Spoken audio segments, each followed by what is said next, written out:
Djilali Brovi Tennis, la famille, j'espère que vous allez bien, j'espère que vous êtes en forme. Aujourd'hui, bienvenue dans cette nouvelle vidéo. Aujourd'hui, on est sur le court. Aujourd'hui, je vais vous parler d'un sujet qui est peut-être un petit peu bizarre par rapport au titre que vous avez pu voir. Je vais vous parler de ma plus belle défaite qui m'est arrivée. Du coup, là, au moment où je tourne cette vidéo, c'était hier soir. Hier soir, pour recontextualiser un petit peu le match, je joue au deuxième tour d'un tournoi. Je joue à 2-6 et je perds ce match 6-3, 4-6. 7-5 et pour moi ça constitue ma plus belle défaite depuis que j'ai commencé à jouer au tennis et je vais t'expliquer dans cette vidéo pourquoi. Avant de commencer cette vidéo, si tu n'es pas abonné à la chaîne, abonne-toi sur le bouton rouge juste en bas. Je m'appelle Djilali, je suis entraîneur de tennis et sur cette chaîne, sur Tennis, tu vas retrouver des vidéos sur le tennis donc pour progresser dans ta pratique. Donc n'hésite pas à t'abonner, c'est gratuit, c'est juste en bas. Et en ce moment, je t'offre une masterclass gratuite sur le service. Le lien est dans la description. C'est un cours gratuit de 20 minutes où je t'apprends les techniques des pros au service. Donc le lien est juste en dessous.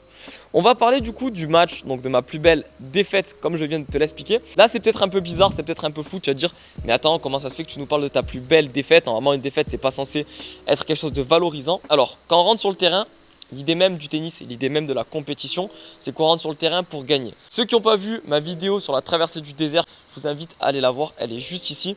Je parle qu'en ce moment, ça fait beaucoup de temps que je gagne quasiment plus de matchs au tennis et que j'ai un niveau de jeu en match qui est bien en dessous de ce que je fais à l'entraînement. Et en fait, hier, en quoi ça constitue une belle défaite pour moi? Je vais t'expliquer un petit peu le contexte du match.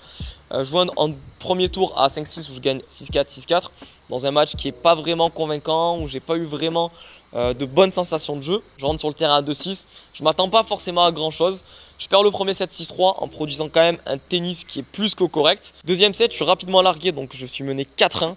Et à ce moment-là, je ne sais pas par quel moyen, je me dis que le match en fait n'est pas terminé. Chose que sur les précédents matchs, en ce moment, je me serais dit bon bah vas-y, je vais lâcher le match, c'est fini. Je réussirai pas à remonter alors que d'habitude, c'est pas quelque chose qui est dans mon tempérament. Et là, je me suis dit, je peux le faire, on peut revenir, on va essayer de revenir. Et je grappille point après point, point après point, je reviens à 2-4, 3-4, 4 partout. 4 partout, je break 5-4, je serre pour le 7.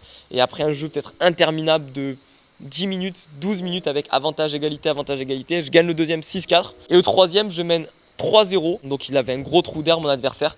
Et à ce moment-là, il a recommencé à rejouer. Il reprend l'avantage. Donc il me refait une remontada dans l'autre sens. Il me remet 5 jeux d'affilée à son tour. Ça fait 5-3 pour lui. Je réussis à sauver une balle de match dans ce jeu. Je reviens à 5-4. À 5-4, je sauve 3 balles de match dans le jeu, dont une montée à la volée où il tente le passing, où je laisse passer la balle sort de peut-être 10-15 cm. Je reviens à 5 partout avec un hurlement immense de soulagement donc d'être revenu. J'avais mes proches qui étaient venus, j'avais des amis qui étaient venus, donc voilà, c'était un match vraiment où je ne voulais pas lâcher le morceau. Je me suis dit jusqu'à la fin, on donnera tout ce qu'on a. Et à 5 partout, il gagne son service facilement 6-5. Et sur le jeu à 7-5, je rate une montée au filet donc avec un revers qui sort peut-être de ça. On fait 2h40 de match et habituellement quand je perds un match de tennis, je suis très déçu. Je serre la main, je félicite et après je m'en vais, je rentre parce que voilà, c'est quelque chose que j'aime pas la défaite. En général, si tu es compétiteur, c'est quelque chose que tu dois pas aimer de perdre un match. Et donc voilà un petit peu le scénario du match et je vais t'expliquer pourquoi c'est une bonne défaite pour moi parce que par rapport aux événements passés, par rapport au dernier tournoi, aux derniers résultats, aux dernières sensations de jeu en match, j'ai produit un tennis de qualité. J'en parle dans une de mes vidéos, comment jouer son meilleur tennis en match, que je t'invite aussi à aller voir, je te la mets dans le i ici. Au tennis, après un match de tennis, que ça soit victoire ou défaite, il faut savoir rentrer chez soi, prendre une feuille de papier ou son téléphone, par exemple dans l'espace notes, et noter tout ce qu'on a bien fait dans le match, tout ce qu'on peut améliorer dans le match. Et ça, c'est un exercice que moi-même je fais et que j'ai fait hier. Et j'y ai noté beaucoup de qualité. Donc ça, c'est quelque chose que je t'invite à faire. Des fois, tu vas sortir d'un match de tennis avec la défaite, mais il y aura beaucoup d'enseignements à tirer de cette défaite. Et c'est un petit peu le message que je veux te passer dans cette vidéo. C'est que des fois, tu vas sortir d'un match, tu auras joué un super tennis. Malheureusement, tu seras tombé sur quelqu'un qui est vraiment plus fort que toi, mais où tu auras fait 3-7, où tu auras fait 2-7 accrochés contre quelqu'un, donc en jouant en perf, quelqu'un qui est vraiment mieux classé que toi. Et je veux que ces matchs-là, ça te serve de match référence au niveau de ton apprentissage tennistique, que tu viennes me noter toutes les choses positives que tu as faites, que tu fasses ça à chaud puis à froid, parce que des fois à chaud on manque un peu d'objectivité, on est sous le coup des émotions, donc laisse-toi redescendre un petit peu, note à chaud ce que tu as à noter et après à froid tu reviens améliorer un petit peu tous ces points-là. Et ces notes-là, je veux que tu les relises, et qu'à chaque fois, tu prends conscience de toutes les bonnes choses que tu as fait pendant ce match. Encore une fois, c'est encourageant pour moi. Personnellement, je me dis que sur les prochains tournois, ça va être un match référence qui va me permettre de me donner confiance sur les prochains tournois. Depuis le mois de janvier, j'ai gagné 3 matchs, j'ai dû en perdre 7, 8. Donc voilà, c'est une des pires séries que j'ai fait jusqu'à présent. Donc ça, pour toi, moi ce que j'ai envie de te dire, c'est que même si tu es dans une phase où tu traverses beaucoup de défaites et que tu gagnes peu de matchs, bah, garde espoir. Tu sais que la lumière est au bout du tunnel. Le message de cette vidéo, c'est juste de te dire que malgré que tu es dans une période probablement où tu enchaînes les défaites, c'est pas grave. Les victoires vont revenir.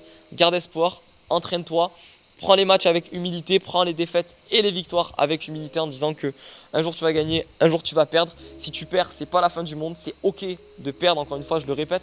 Alors attention, on ne rentre pas sur le terrain en se disant qu'on veut perdre, on est là pour gagner un match, mais de perdre, c'est ok, ça fait partie du processus. Djokovic perd, Nadal perd, Federer perd, tous les grands joueurs perdent et c'est ok, il faut juste apprendre à en tirer des leçons et c'est comme ça que étape par étape, on va réussir à progresser au tennis. Et la progression tennistique, elle n'est pas linéaire, elle n'est pas comme ça.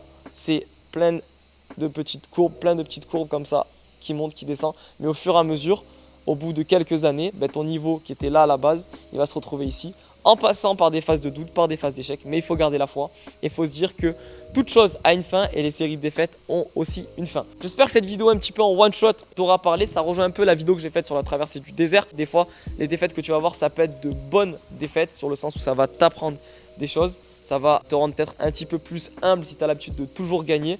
Et ça va te permettre de te remettre en question. Donc utilise les défaites à bon escient. Si ce message a été utile pour toi, n'hésite pas à mettre un pouce en bas de cette vidéo. Dis-moi dans l'espace des commentaires un petit peu toi, ton ressenti sur les défaites que tu as par exemple en match. Comment tu te sens après une défaite, si tu es toujours mal, si tu arrives à relativiser, si tu arrives à prendre conscience de ce que tu as fait bien, ce que tu as fait mal, ou si tu es vraiment subjectif en te disant « Ah, j'ai été nul, j'ai été nul, j'ai été nul ». N'hésite pas à me le dire dans l'espace des commentaires. On se voit très vite pour une prochaine vidéo. C'était Djilali pour Vitennis. Merci d'avoir regardé cette vidéo. Je vais donner mon cours dans quelques minutes. Prenez soin de vous. Ciao.